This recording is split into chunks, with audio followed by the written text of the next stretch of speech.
Nga pasarelat e modelingut në rrjedhën e egër të lumit, kjo është historia e Arela Tabakut, e cila ka zgjedhur të sfidoj veten në një tjetër dimension, larg botës së modës dhe para natyrës së paprekur të Vjosës. Sot Arela mban një titull të veçantë. Ajo është vajza e parë e certifikuar nga Federata Shqiptare e Rafting për të udhëhequr guida rafting në rrjedhën e lumit Vjosa.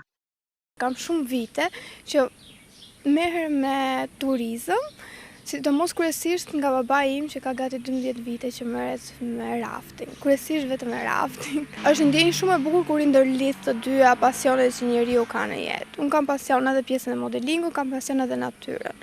Të qenurit guid mua më lidh shumë me natyrën dhe më jep një energji shumë të pastër, shumë të ciltër që të jem një njeri me këmbë në tokë. Pjesa e modelingut është një pjesë që mua më përket në hobin tim të dytë, kurse pjesa e lumit mua më përfshin tërësisht si person. Si fillim sezoni mua më duket këtë vit që ka filluar shumë mirë. Ka kërkesë më shumë nga të huajt, pavarësisht se shqiptarët preferojnë më shumë pjesën e detit, jugut, por mendoj që dhe shqiptarët kanë filluar domethënë që të lidhen shumë me natyrën dhe të vinë ta provojnë të paktën një herë sportin e rafting ose sportet e tjera të ujit, të natyrës. Puna në lum kërkon përgatitje, përqendrim dhe respekt të rregullave të sigurisë. Çdo guid mban përgjegjësitë për të garantuar një eksperiencë të sigurt për vizitorët, ndërsa natyra mbetet gjithmonë e paparashikueshme. Që ta bësh këtë punë me pikëmëri dhe të kesh një tur të sigurt është sa herë të futesh është gjithmonë si herë e parë.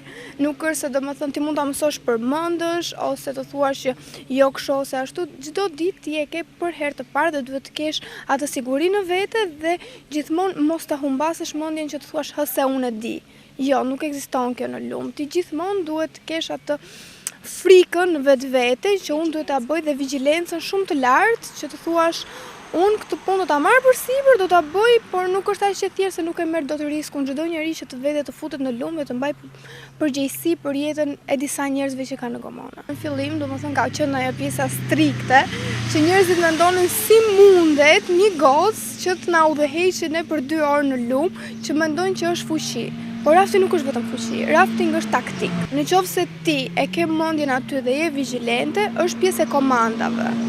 Megjithatë, përtej sfidave, Arela ka një mision të qartë. Ajo dëshiron të shohë sa më shumë vajza të bëhen pjesë e këtij sporti, duke treguar se rafting është një aktivitet ku guximi, pasioni dhe profesionalizmi nuk njohin dallime gjinore. Do kisha shumë dëshirë që të kishte edhe vajza të tjera në lumë. Janë disa vajza që vinë nga jashtë, por unë do kisha shumë qejf që edhe vajzat shqiptare që kanë një energji, kanë dëshirë të bashkoheshin në këtë drejtim, pavarësisht se fillimi mund të jetë pak i vështirë, shumicën e vështirësisë se kam kaluar unë, kështu që rruga është pothuajse e hapur dhe për vajzat e tjera. Për Arelen, rafting nuk është thjesht një sport, është një pasion që i ka ndryshuar jetën dhe që e bën të ndihet e përmbushur çdo ditë, mes dallgëve, sfidave dhe adrenalinës. Ajo ka gjetur vendin ku ndihet më e lirë dhe më e lidhur me natyrën.